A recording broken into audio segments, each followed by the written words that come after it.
Kami dari Kolej Teknologi Antarabangsa Cybernetik. Hai, ini senara nama yang terlibat dalam assignment.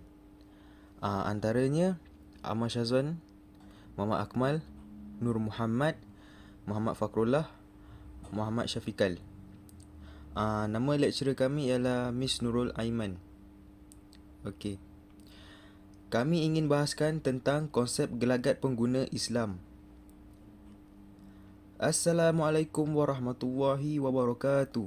Nama saya Amar. Saya akan membentangkan soalan yang pertama.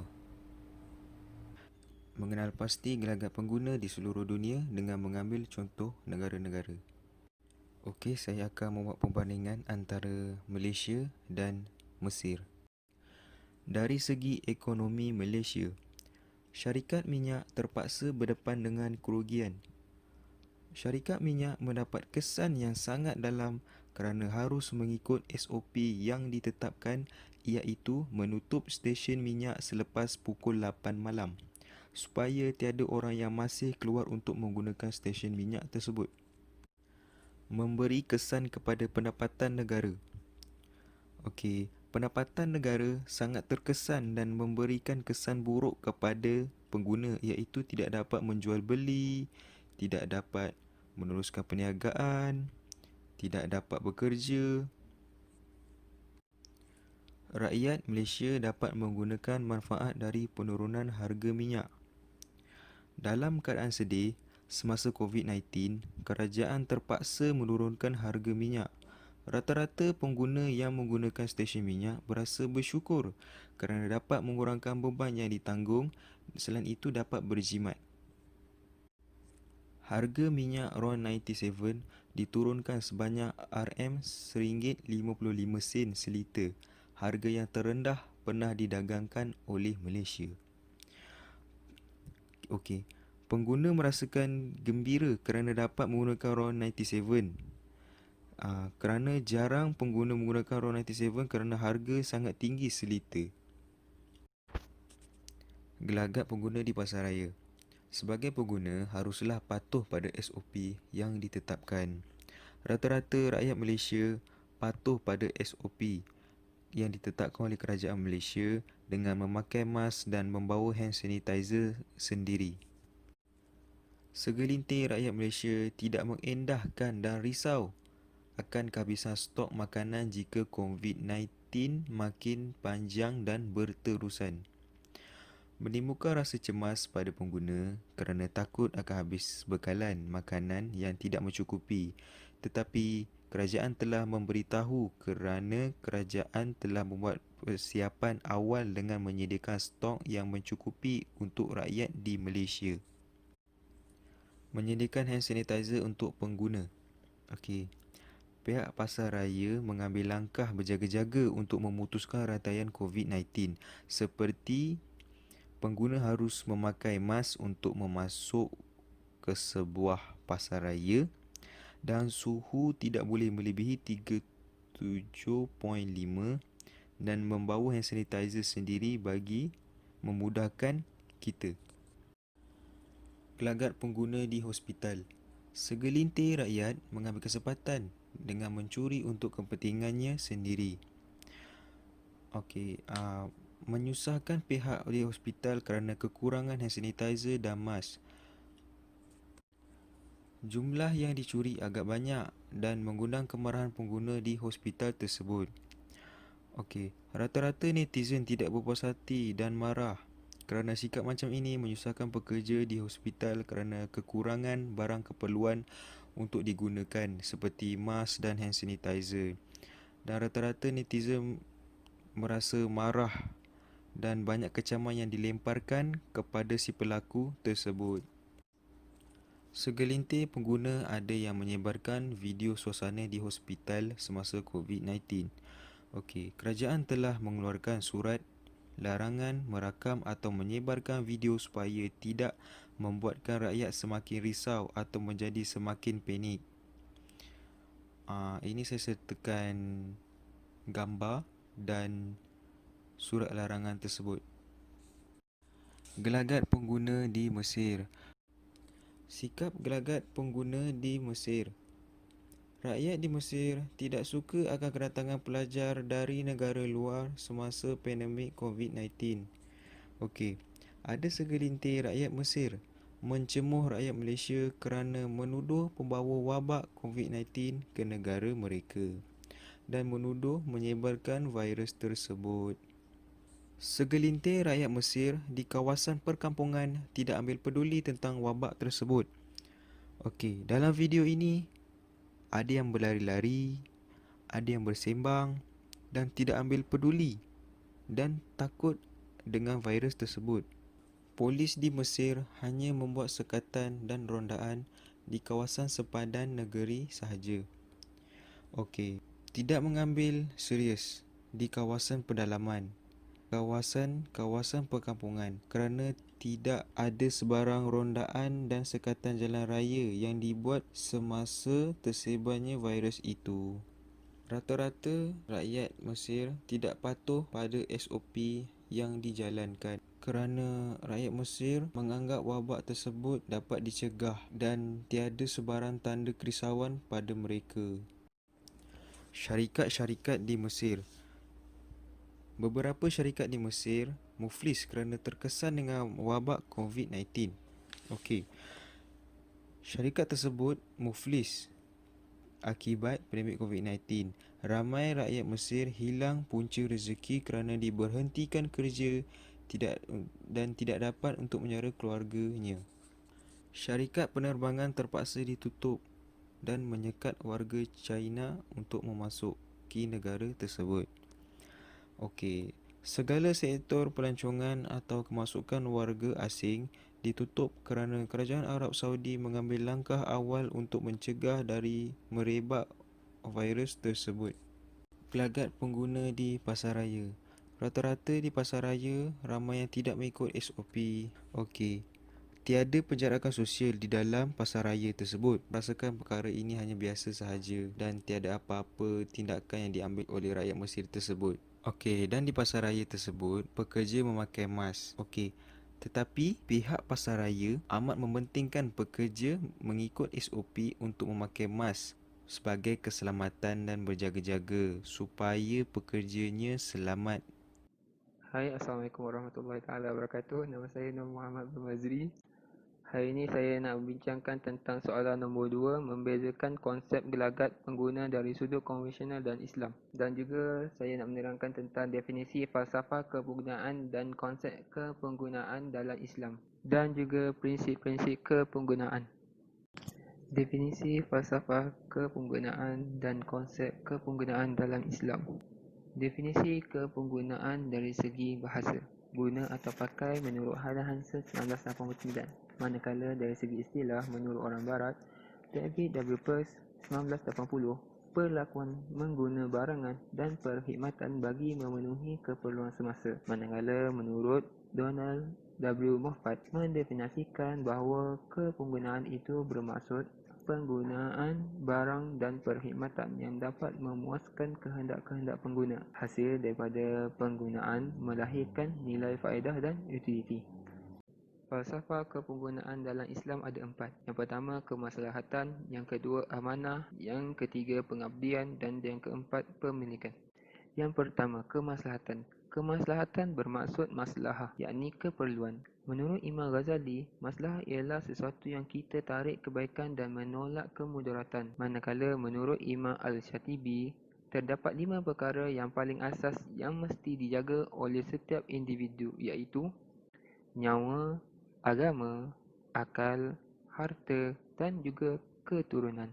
Kesimpulannya, semua barangan dan perkhidmatan mempunyai maslahah untuk menjaga 5 perkara tersebut serta merupakan keperluan kepada manusia dan dianggap sebagai barangan perlu untuk penggunaan. Menurut Saiful Azhar Rosli 1986. Yang kedua, pemilikan. Dalam bahasa Arab adalah al-mulk. Definisi pemilikan yakni al-milk di dalam Islam. Muhammad Abu Zahroh 1962, iaitu pengkhususan seseorang terhadap sesuatu benda yang memungkinkannya untuk bertindak hukum terhadap benda itu sesuai dengan keinginannya selama tidak ada halangan syarak. Sesuai firman Allah SWT yang bermaksud, Dan orang lelaki yang mencuri dan orang perempuan yang mencuri, maka hukumnya potonglah tangan mereka sebagai satu balasan dengan sebab apa yang mereka telah usahakan, yakni juga sebagai suatu hukuman pencegah dari Allah SWT. Dan ingatlah Allah SWT Maha Kuasa lagi Maha Bijaksana. Surah Al-Ma'idah ayat 38. Kesimpulannya, menerusi penjelasan ayat di atas menggambarkan pengiktirafan hak milik bukan sekadar membenarkan pemilikan harta, tetapi dilindungi dengan undang-undang Allah SWT agar harta individu tidak dicerobohi sewenang-wenangnya. Yang ketiga, pengabdian. Penggunaan adalah aktiviti yang tidak terlepas daripada rangka tujuan akhir kehidupan, iaitu pengabdian diri kepada Allah SWT. Semua harta benda yang dimiliki oleh manusia serta penggunaannya akan menjadi persoalan di akhirat. Ini berdasarkan maksud hadis Nabi SAW. Bagaimana kamu memperolehi hartamu dan bagaimana pula kamu membelanjakannya. Surah Al-Tirmizi jilid 2 1994 halaman 20. Maksud hadis ini, di dalam hadis ini telah menguraikan kedudukan sebenar mencari harta dan ikatan menghambakan diri kepada Allah SWT, iaitu sejauh mana harta yang dimiliki dibelanjakan sewajarnya pada jalan yang diredai oleh Allah SWT.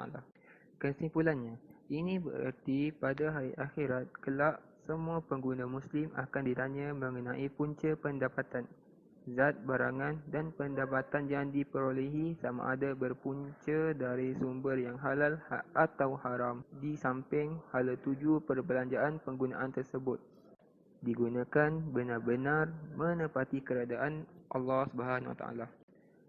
Yang terakhir, amanah.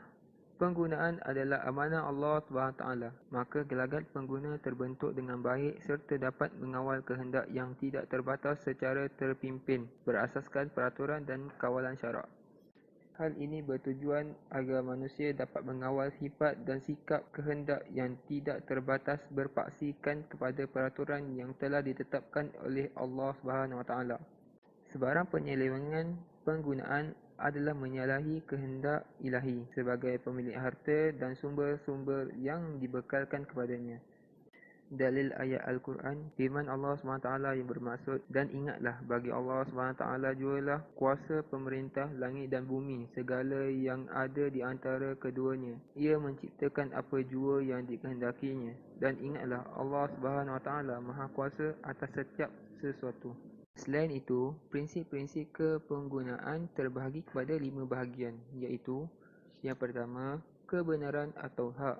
Yang kedua, kebersihan dan suci. Yang ketiga adalah kesederhanaan. Yang keempat pula, kemanfaatan dan kemaslahatan. Dan yang kelima, yang terakhir adalah kerohanian dan akhlak. Okey, untuk soalan nombor 3 pula ialah membincangkan persatuan pengguna di Malaysia dan peranan dia. Okey. Semua persatuan pengguna negeri peranan dia sama je macam Fongkar, dengan bergabungnya dan kata sepakat daripada cawangan-cawangan setiap negeri dalam membentuk Fongkar. Lepas tu maka memudahkan lagi lah Fongkar untuk dibentuk dan dapat membantu menegakkan hak-hak pengguna di seluruh Malaysia. Okey, di Malaysia persatuan pengguna ditubuhkan di peringkat negeri sebelum bergabung di bawah sebuah pertubuhan di peringkat nasional. 4 persatuan pengguna yang mula-mula sekali ditubuhkan ialah pada tahun 1965 pada bulan Januari Persatuan Pengguna Selangor CSA, dan pada bulan November 1969 Persatuan Pengguna Pulau Pinang CAP, dan pada bulan Februari 1971 Persatuan Pengguna Sarawak, dan yang terakhir ialah pada bulan Mac 1971 Persatuan Pengguna Negeri Sembilan. Okey, selepas dia tu 3 lagi Persatuan Pengguna Negeri ditubuhkan, iaitu bulan Julai 1971 Persatuan Pengguna Kedah, pada bulan 3 pula bulan Mac iaitu 1972 Persatuan Pengguna Perak, dan pada bulan Mei 1972 Persatuan Pengguna Melaka. Lepas je Fomka ditubuhkan, persatuan-persatuan pengguna negeri lain yang ditubuhkan ialah Julai 1973 Persatuan Pengguna Johor JCA, Dan seterusnya Ogos 1973 Persatuan Pengguna Johor lagi, JCA. Dan seterusnya November 1973 Persatuan Pengguna Pahang, PSC. Dan bulan Jun 1976 Persatuan Pengguna Terengganu, PTR. Dan yang terakhir ialah Ogos 1980 Persatuan Pengguna Sabah dan Labuan, CASH. Okey, yang seterusnya ialah FOMCA lah. Nama panjang dia ialah Federation of Malaysian Consumer Association. Okey, satu perbincangan diadakan untuk menubuhkan sebuah gabungan. Semua pihak setuju untuk membentuk sebuah persekutuan yang longgar tanpa menghilangkan kuasa ekonomi persatuan-persatuan pengguna negeri. Okey, kat situ lahirnya Gabungan Persatuan Pengguna Malaysia atau singkatannya FOMCA pada 10 Jun 1973 di Alor-Star, Kedah.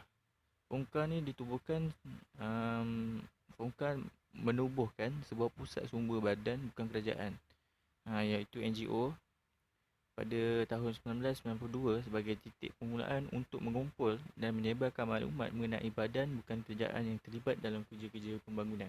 Okey. Seterusnya, peranan FOMCA, dia memberi dan menyebarkan maklumat, dan yang kedua ialah memberi pendidikan kepada semua pengguna. Yang ketiga ialah FOMCA ni dia bertindak melindungi pengguna. Yang terakhir, FOMCA ni dia menyiasat, membuat kajian, membuat ujian untuk mendapatkan maklumat yang benar. Yang seterusnya, FOMCA mainkan peranan di peringkat antarabangsa. Semenjak tahun 1987, FOMCA dilantik sebanyak 3 kali untuk menduduki Lembaga Pengarah Consumer International, CI, sebuah pertubuhan pengguna antarabangsa yang menggabungkan 225 buah pertubuhan pengguna dari 119 buah negara. Waktu ni FOMCA dia menganggotai Lembaga Pengarah CI untuk tempoh sehingga 2003. Sampai sekarang, seramai 6 orang yang menjadi Presiden FOMCA, iaitu Allahyarham Datuk Muhammad Sofi Sheikh Ibrahim dari 1963 hingga 1964. Lepas tu Encik Tara Singgil dari 1974 hingga 1981. Yang ketiga ialah Encik Bishan Singh Bahadur dari 1981 hingga 1988. Dan yang keempat ialah Encik Chua Kim Ti dari 1988 hingga 1991. Dan yang terakhir kedua yang terakhir ialah Profesor Datuk Muhammad Hamdan Haji Adnan pada tahun 1991 hingga 2004. Dan yang sekarang ialah dari 2004 hingga sekarang Datuk Marimutu Nadasen. Okey, itu FOMCA. Okey, yang seterusnya ialah Persatuan Pengguna Islam Malaysia, iaitu nama pendek dia PPIM. Okey. Dia ditubuhkan pada tahun 1997 pada bulan Jun dengan inisiatif sekumpulan ahli profesional yang terdiri daripada doktor, pensyarah universiti, para ilmuwan agama dan individu yang prihatin tentang permasalahan kepenggunaan dalam Islam. Okey. Peranan PPIM ni dia menerima dan menyiasat aduan yang dikemukakan, menjadi medium penyebaran maklumat kepada pengguna, dan yang ketiga merupakan pemangkin kepada perkembangan ekonomi umat Islam. Dan yang terakhir dia ialah dia beri kesedaran kepada pihak pembekal dalam pematuhan syariah dalam urusan perniagaan. Okey, yang terakhir ialah Persatuan Pengguna Pusat Khidmat Aduan Pengguna Nasional, iaitu National Consumer Complaint Centre, NCC.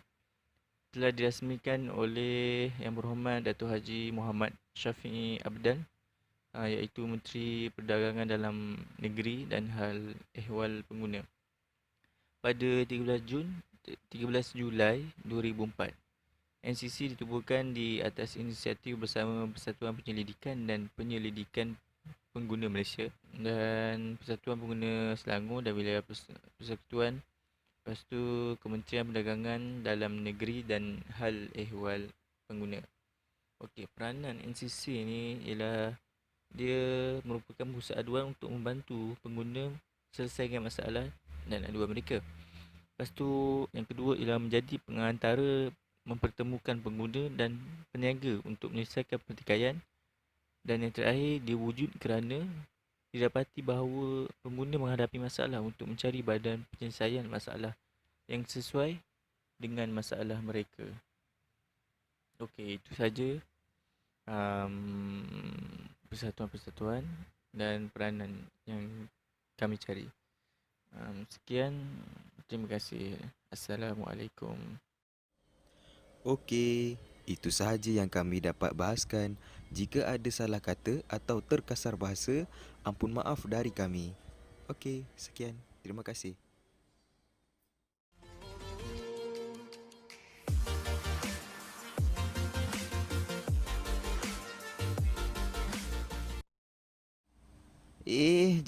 Jap. Belum habis lagi.